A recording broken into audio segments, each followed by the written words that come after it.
کہ اپنی کرٹیک نہ کر لوں کہ میں نے میچ اس طرح کھیلا تو مجھے کھیلنا کیسے چاہیے تھا، کیا غلطیاں میں نے کی، میں سوتا نہیں تھا۔ تو میں ہمیشہ اپنی جب سے گورنمنٹ آئی ہے سوچتا ہوں کہ کیا میں چیزیں کرتا جو مجھے کرنی چاہیے تھی شروع میں آ کے۔ تو جو سب سے بڑی چیز کرنی چاہیے تھی، یہ جو پیکج آج دیا ہے، یہ مجھے آتے ساتھ ہی یہ بزنس کمیونٹی کو پیکج دینا چاہیے تھا۔ اور اس کی وجہ بڑی خسرو بختیار نے آپ کو تفصیل میں سمجھائی کہ کوئی بھی ملک ترقی نہیں کر سکتا، آگے نہیں بڑھ سکتا سبزیاں اور گندم بیچ کے۔ ملک آگے بڑھتے ہیں انڈسٹریل بیس کے اوپر، اور جتنی وہ انڈسٹریز اور زیادہ سوفسٹیکیٹڈ ہوتی جاتی ہیں اور ان کی پروڈکٹیوٹی بڑھتی جاتی ہے، انوویشن ہوتی جاتی ہے، اتنا ہی وہ ملک کے اندر دولت اس کی بڑھتی جاتی ہے۔ تو کبھی بھی ایک ملک مینوفیکچرنگ بیس کے بغیر اور انڈسٹری کے بغیر وہ کبھی ایک عظیم ملک نہیں بن سکتا۔ تو ہمارا ملک آج سے 50-55 سال پہلے بڑی تیزی سے آگے بڑھ رہا تھا، ہماری انڈسٹریل پروڈکشن آگے بڑھ رہی تھی، ہمارا ڈائریکشن ٹھیک تھا، اور بدقسمتی سے وہ جو 70s کی نیشنلائزیشن ہوئی، اس نے یہ جو ساری ہماری گروتھ تھی اور یہ جو ملک کی ٹریجیکٹری تھی وہ چینج کر کے رکھ دی۔ اور آپ یقین کریں ہم نے کبھی ریکوری نہیں کیا اس سے، کیونکہ ہمارے اندر کبھی سمجھ ہی نہیں، یہ جو ہماری گورنمنٹس آئیں وہ ڈیوورس تھی کہ ملک کا کدھر ڈائریکشن ہونا چاہیے اور گورنمنٹ کا ڈائریکشن کدھر تھا، یہ دو بالکل مختلف تھے۔ ملک تب آگے بڑھتا ہے جب ملک کے اندر ویلتھ کریشن ہوتی ہے، جب تک ویلتھ کریشن نہ ہو ملک کیسے بڑھ سکتا ہے آگے؟ گورنمنٹس ادھر آ گئیں کہ وہ ویلتھ کریشن کے خلاف تھیں، اچھا جی یہ نفع زیادہ بنا رہا ہے تو ان کو ذرا ہم سیدھا کرتے ہیں۔ پروفٹ میکنگ کے خلاف جب ایک گورنمنٹ کی پالیسیز بن جاتی ہیں اور ایک انڈسٹری کو پروفٹ نہیں بنانے دیتی تو وہ انڈسٹری تو کبھی بڑھ ہی نہیں سکتی، نہ وہاں انویسٹمنٹ آ سکتی ہے۔ انویسٹمنٹ تو ایسے ہے جیسے شہد کے اوپر مکھیاں آتی ہیں، جب ایک پروفٹ بنتا ہے، جب وہ دوسرے انویسٹرز دیکھتے ہیں ان کو، وہ خود ہی دیکھ لیتے ہیں کہ اچھا ادھر منافع ہے، وہ سیدھے اس ایریا کے اندر انویسٹ کرتے ہیں۔ تو جب ایک گورنمنٹ کی پالیسی بن جائے انویسٹمنٹ کے خلاف اور پروفٹ میکنگ کے خلاف، جو کہ ایک سوشلسٹ مائنڈ سیٹ تھا، اور وہ ہوا پاکستان میں، تو ہمارا ملک کو جانا کہیں چاہیے تھا اور ہم نکل کہیں اور گئے۔ تو یہ تو ہم نے شروع سے ہی فیصلہ کیا تھا کہ ہم نے آتے ساتھ ہی انڈسٹریلائزیشن کے اوپر توجہ دینی ہے، اور وہ بھی ایکسپورٹ اورینٹیڈ انڈسٹری کے اوپر۔ لیکن جو ہم نے ایمنسٹی دی پہلی، میں اب دیکھتا ہوں کہ ہمیں وہ اس طرح اوپن ایمنسٹی نہیں دینی چاہیے تھی، ہمیں اس کو ڈائریکٹ کرنا چاہیے تھا جو اب ہم کر رہے ہیں انڈسٹری کے اوپر، کہ صرف ادھر آپ کو، کیونکہ بدقسمتی سے ہماری انفارمل اکانومی بہت بڑی ہے، تو ہمیں اس کو فارملائز کرنے کے لیے انڈسٹری میں ڈائریکٹ کرنا چاہیے تھا۔ تو اس سے کیا ہونا تھا کہ ہماری انڈسٹریلائزیشن بھی ہونی تھی، پیسے بھی آ جانے تھے ہمارے، پیسہ تو ہے پاکستان میں۔ اور پھر جو پرابلم آتا ہے پاکستان کا کرنٹ اکاؤنٹ ڈیفیسٹ کا، ڈالرز کی شارٹیج ہو جاتی ہے، کبھی بھی ہم نے ایکسپورٹس کے اوپر توجہ ہی نہیں دی۔ میں نے کل اپنی تقریر میں ایک گراف دکھایا تھا کہ 2000 کے اندر Vietnam, Rwanda, China, India, Pakistan, Bangladesh, اس گراف میں 20 سال کے اندر سب کے سامنے روانڈا سب سے تیزی سے اوپر جا رہا ہے ایکسپورٹس پہ، ویتنام بڑی تیزی سے اوپر جا رہا ہے، ہندوستان، بنگلہ دیش اور چائنا اس سے بھی تیز، سب سے نیچے پاکستان ہے۔ ہماری ایکسپورٹس ہی نہیں بڑھی، جو تھوڑی سی مشرف کے دور پہ بڑھی تھی وہ بھی لیول آؤٹ کر گئی۔ تو جب ملک کی ایکسپورٹس ہی نہیں بڑھے گی تو ڈالر کا تو کرائسس ہر تھوڑی دیر کے بعد آ جائے گا۔ جب اکانومی بڑھنے لگتی تھی ہمارے ڈالرز کی کمی ہوتی تھی، کرنٹ اکاؤنٹ ڈیفیسٹ ہوتا تھا، ہمیں IMF کے پاس چلے جانا پڑتا تھا۔ تو کوئی لانگ ٹرم پلاننگ پاکستان کی نہیں تھی کہ ہم کیسے اس ٹریپ پہ سے نکل سکتے ہیں کہ ہر تھوڑی دیر کے بعد ہمارے پاس IMF کے پاس جانا اس لیے پڑے کہ ہمارا ریزروز کم ہو گئے ہیں، ڈالرز ہمارے پاس نہیں ہیں۔ تو اس لیے یہ جو پالیسی ہے اس کے دو پہلو ہیں۔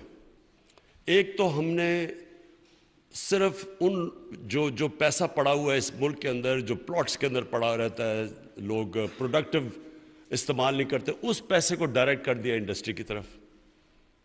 اسمال اور میڈیم انڈسٹری کے اوپر سب سے زیادہ زور لگایا، جو کہ سب سے مشکل اٹھانی پڑتی ہے اسمال اور میڈیم انڈسٹری کو۔ ان کے اوپر اتنی ہم نے مشکلیں ڈال دی ہیں کہ جو اس ملک کا انڈسٹریل بیس بننا چاہیے تھا، ہمیشہ اسمال اور میڈیم انڈسٹری بیس ہوتا ہے ملک کا، اس کے اوپر اتنی مشکلیں ڈال دیں کہ وہ اپنے آپ کو نکال ہی نہیں سکتا اور ریسٹرکشن سے۔ اور اس کے لیے ہم نے ایک بڑی اچھی اسمال اور میڈیم انڈسٹری کی نکال ہی نہیں سکتا اور ریسٹرکشن سے، اور اس کے لیے ہم نے ایک بڑی اچھی اسمال اور میڈیم انڈسٹری کے لیے پالیسی لے کے آئے ہیں، جس کے اندر ہم ان کی جو بھی ریگولیشنز ہیں وہ ہم گلوٹین کر رہے ہیں، کم کر رہے ہیں، ان کے اوپر جو چیکس ہیں وہ ختم کر رہے ہیں، آسانیاں پیدا کر رہے ہیں ان کے لیے۔ آپ دیکھیں گے کہ ایز آف ڈوئنگ انڈیکس جب بھی اب پاکستان کا میجر ہوگا، آپ انشاءاللہ دیکھیں گے کہ پاکستان اب بڑی تیزی سے اوپر چلا جائے گا، کیونکہ ہم نے بڑی چیزیں ختم کر دی ہیں، ریگولیشنز جو کہ رکاوٹ بنی ہوئی تھی۔ دوسرا، ہم نے سکھ انڈسٹری، اب اتنی ہماری انڈسٹری پڑی ہوئی ہے، کیونکہ اگر آپ نئی انڈسٹری لگاتے ہیں تو پھر بھی تھوڑا سا ٹائم لگتا ہے، لیکن جو انڈسٹری سکھ ہوئی ہے وہ پورا پاکستان کے کیپٹل ضائع ہو رہا ہے۔ تو اس کے لیے ہم نے انسینٹیوائز کر دیا کہ سکھ انڈسٹری میں بھی آپ پیسہ ڈالیں گے تاکہ ہماری انڈسٹریل گروتھ بڑھے۔ اور پھر جو اوورسیز پاکستانیز، دیکھیں میرا سب سے زیادہ تجربہ اوورسیز پاکستانیز کے ساتھ ڈیل کرنے کا ہے۔ میں کرکٹ کے زمانے سے اوورسیز پاکستانی ساری دنیا میں کمیونٹیز جانتا تھا، پھر شوکت خانم بنانا شروع کیا تو اس کے لیے سب سے زیادہ میری مدد اوورسیز پاکستانیز نے کی۔ تو میں ہر دنیا کے جدھر اوورسیز پاکستانی سے وہاں جاتا تھا پیسے اکٹھے کرنے کے لیے، تو مجھے ان کا پھر بزنس کمیونٹی کا بھی آئیڈیا ہو گیا، وہاں جو لوگ کام کرتے تھے۔ اور میں 30 سالوں کی بات کر رہا ہوں جب سے میں نے پیسے اکٹھے کرنے کیے شوکت خانم کے لیے، تو میں نے دیکھا آہستہ آہستہ چھوٹا بزنس مین بڑا بزنس مین بنتا گیا، اور ان سے پھر مجھے آئیڈیاز آئے کہ وہ کیوں نہیں پاکستان میں بزنس کرتے، کیوں نہیں انویسٹ کرتے آ کے پاکستان میں۔ تو ادھر سے مجھے آئیڈیا ہوا کہ ہم نے سب سے بڑا جو اپنا اساس ہے اوورسیز پاکستانی، ان کے لیے کتنی رکاوٹیں ہم نے پیدا کی ہوئی ہیں، ہر وقت ان کو مشکل رہتی ہے۔ پھر ایک کانٹریکٹ انفورسمنٹ، اگر ان کا کوئی انویسٹ کرتے ہیں پیسہ اور کانٹریکٹ جو پارٹنر ہے، جو مسئلے آتے ہیں ہمارے پاس، ان کے پاس رل جاتے ہیں عدالتوں کے اندر۔ تو یہ ساری چیزیں پھر مجھے تب سے یاد ہے کہ ان کے وہ پھر آخر میں تنگ آ کے پلاٹ کے اندر پیسے ڈال دیتے تھے، پھر پتہ چلا پلاٹ کے اوپر قبضے ہو جاتے تھے۔ تو یہ ساری چیزوں کے لیے ہم نے، ہماری گورنمنٹ نے آتے ساتھ ہی ایکشن لیے، قبضہ گروپ کے اگینسٹ ہم نے ایکشن لیے ہیں، ہم نے اب اسپیشل اوورسیز پاکستانیز کے لیے کورٹس بنا دیے ہیں، ان کے لیے مسلسل ہم آسانیاں پیدا کرتے رہے ہیں۔ اور اب ہم ان کو یہ دعوت دے رہے ہیں کہ وہ پاکستان کے اندر جب انویسٹ کریں گے تو 5 سال کا ان کو ٹیکس ہالیڈے ملے گا، نو کوسچنز آسکڈ ہوگا، اور اگر وہ آپ کے ساتھ پاکستان کی کسی بھی انڈسٹری کے ساتھ JV کریں گے، جوائنٹ وینچر کریں گے، تو تب بھی دونوں کے لیے، یعنی جو پاکستانی انڈسٹری بھی ان کے ساتھ مل کے جوائنٹ وینچر کرے گی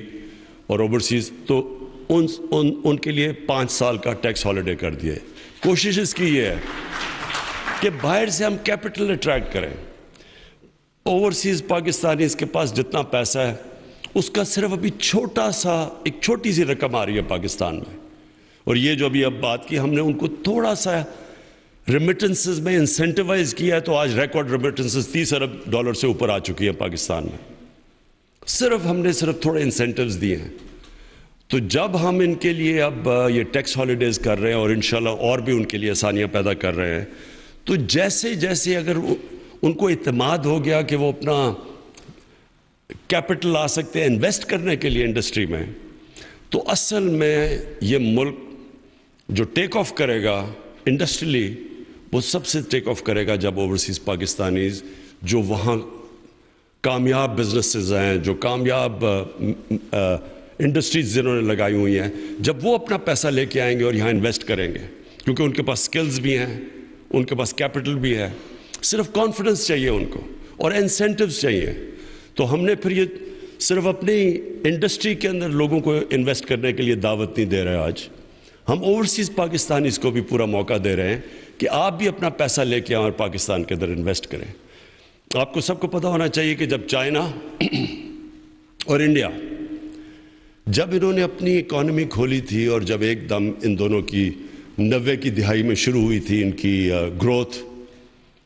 تو دونوں نے سب سے زیادہ اپنے جو ایکسپیٹریٹ کمیونٹی تھی، اوورسیز چائنیز اور اوورسیز انڈینز، ان کو انہوں نے دعوت دی تھی کہ اپنے ملک میں سب سے پہلے انہوں نے انویسٹ کیا تھا، پھر باہر کے انویسٹرز آئے تھے. تو ہمارا بھی جو ہمیں کرنا چاہیے تھا اب تک، اتنی بڑی ہمارے 90 لاکھ اوورسیز پاکستانی ہیں، ان میں ہر قسم کے پروفیشنز ہیں، ہر قسم کے انٹرپرینورز ہیں، بزنسز ہیں. تو ہم ان کو ابھی تک ہم کامیاب نہیں ہوئے ان کو اس ملک میں لانے کے لیے.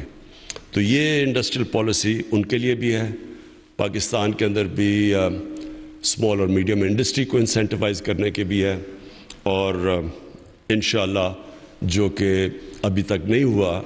جس لیول کی انڈسٹریلائزیشن ہونی چاہیے تھی اس کے لیے بھی ہم نے بڑا قدم اٹھایا ہے. اور آخر میں جو سب سے پہلے جس طرح میں سوچتا ہوں کہ مجھے آتے ساتھ ہی کیا کرنا چاہیے تھا،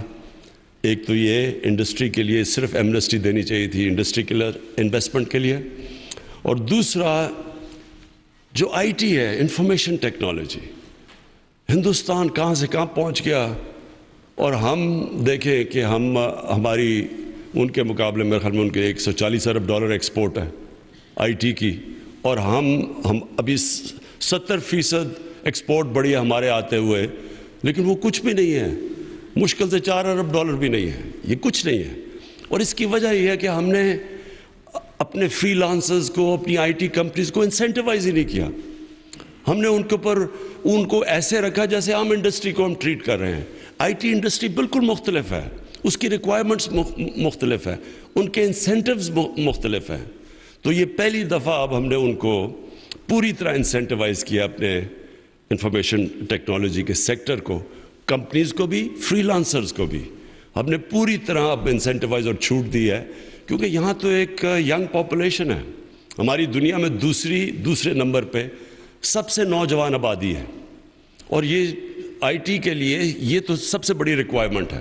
ہاں ہم نے اور بھی کام کرنا ہے، ہم نے آئی ٹی پروفیشنلز کے لیے بوٹ کیمپس کرنے ہیں، ہم نے ان کے لیے اپنے یونیورسٹیز میں بھی سلیبس چینج کرنے ہیں، یعنی ہم نے ان کو اور بھی مدد کرنی ہے. لیکن سب سے امپورٹنٹ چیز کہ جب ہم ان کو انسینٹیوائز کریں گے اور ان کو بریکس دیں گے، تو جو سب سے تیزی سے سیکٹر آگے بڑھے گا وہ انشاءاللہ ہمارا آئی ٹی سیکٹر ہوگا. میں آخر میں یہ امید رکھتا ہوں کہ جو ہم اپنی پوری کوشش کر رہے ہیں اپنے ملک کو اپنے پیر پہ کھڑا کرنے کے لیے، پاکستان کی بزنس کمیونٹی پوری طرح ہماری مدد کرے گی، اس میں پارٹنرز بنے گی. کیونکہ دیکھیں جب فارن پالیسی جو ایک ملک کی ہوتی ہے، اس کے اوپر ایک آزاد اور خود مختار اور ایک غیرت مند فارن پالیسی کے لیے یہ ضروری ہوتا ہے کہ ملک اپنے پیر پہ کھڑا ہو. جو ملک ہاتھ پھیلا کے پھرتا ہے، کبھی ادھر قرضے مانگ رہا ہے، کبھی ادھر سوچ رہا ہے کہ کوئی ہمیں ایڈ دے گا، اور ایڈ کی وجہ سے جو اپنی فارن پالیسی چینج کر دیتا ہے، دوسروں کی جنگوں میں شرکت کر دیتا ہے، فارن پالیسی بنا دیتا ہے جو کہ اپنے ملک کے لوگوں کے مفادات کے خلاف ہے، کیونکہ وہ اپنے پیر پہ نہیں کھڑا. یہ یاد رکھیں، ان کی دنیا عزت نہیں کرتی. دنیا اللہ کا ایک قانون ہے جب سے اس نے دنیا بنائی ہے کہ اللہ سے جب آپ مانگتے ہیں تو اللہ خوش ہوتا ہے، لیکن جب انسان کے سامنے آپ ہاتھ پھیلاتے ہیں تو اس کو ترس تو آپ کے اوپر آ جائے گا، لیکن آپ کی عزت نہیں کرے گا. وہ قوم جو اپنی عزت نہیں کرتی، دنیا اس کی عزت نہیں کرتی. اور یہ پھر سے میں یہ کہتا ہوں کہ جب تک ہم ایک وہ قوم جس میں اللہ نے ہر قسم کی نعمت دی ہے، پاکستان میں کسی چیز کی کمی نہیں ہے، لیکن ہم نے کبھی اپنے پیر پہ کھڑے ہونے کی کوشش ہی نہیں کی. آسان چیز تھی، ایڈ لے لو، اچھا جی وہ افغان جہاد میں شرکت کر لو کیونکہ وہ اسے پیسے آ رہے ہیں، اور ضیاء الحق کہہ رہے جی یہ پینٹس، ساری قوم بڑی خوش ہو رہی ہے جی پینٹس، یعنی کہ اور پیسے دو تو ہم جنگ لڑیں گے. اور پھر دوسری باری آتی ہے تو وہی لوگ، پہلے ہم جہاد کرتے ہیں اور بڑا جی جہاد، روسی آئے ہوئے تو جہاد کرنا بڑی اچھی چیز ہے.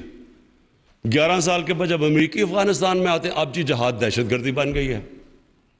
صرف تب بھی پیسے مل رہے تھے، ابھی پیسے مل رہے. دیکھیں تو پھر جو ذلت ہمیں اٹھانی پڑی، پھر ہمیں امریکہ کو تو برا بنا نہیں کہنا چاہیے. ہم نے خود اپنے آپ کو ذلیل کیا ہے، اپنے لوگ بھی مروائے، اپنا سب کچھ کیا، صرف اس لیے کہ ہم بجائے تکڑے فیصلے کریں اپنے پیر پہ کھڑے ہونے کے، ہم آسان راستہ لے لیتے ہیں، شارٹ کٹ لے لیتے ہیں.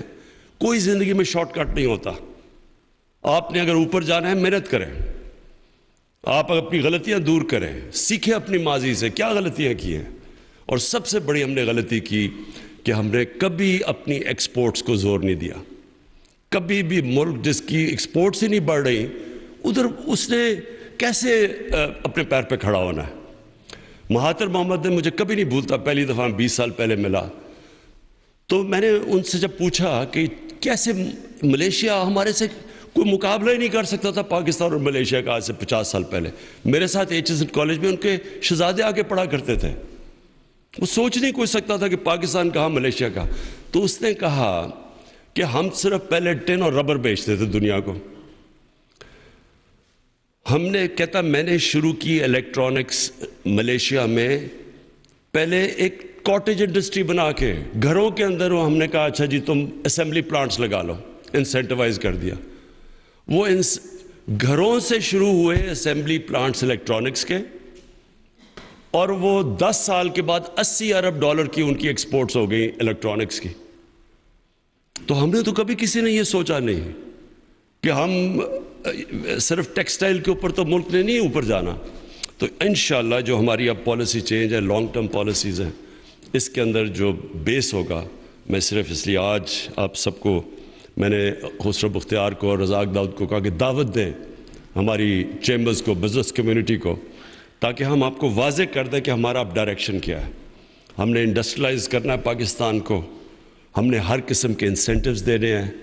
اور جو ہمارا اسمال اور میڈیم انڈسٹری جو بیک بون ہوتی ہے، جو سب سے زیادہ نوکریاں دیتی ہے، روزگار پرووائڈ کرتی ہے، اس کے لیے ساری رکاوٹیں ختم کر کے ان کو انسینٹیوائز کرنا ہے. اور پھر جو ہمارا سب سے بڑا اثاثہ اوورسیز پاکستانیز ہیں، ان کو پاکستان میں لانے کے لیے ہر قسم کی فیسلٹیز دینی ہے. شکریہ. وزیر اعظم عمران خان تقریب سے خطاب کر رہے تھے. ان کی جانب سے کہا گیا کہ پاکستان میں کسی چیز کی کمی نہیں، لیکن کبھی ہم اپنے پیروں پر کھڑے نہیں ہوئے. واپس آئیں گے اس بریک کے بعد. ایسا ارادہ کیا ہے اس دل سے، خواہشوں کو پورا کیا ہے خوشی سے، اب ہر دن تمہیں سے. نیسلے ملک پیک کریم کے رچ کریمی مزے سے بنے آپ کا ہر لمحہ بھرپور.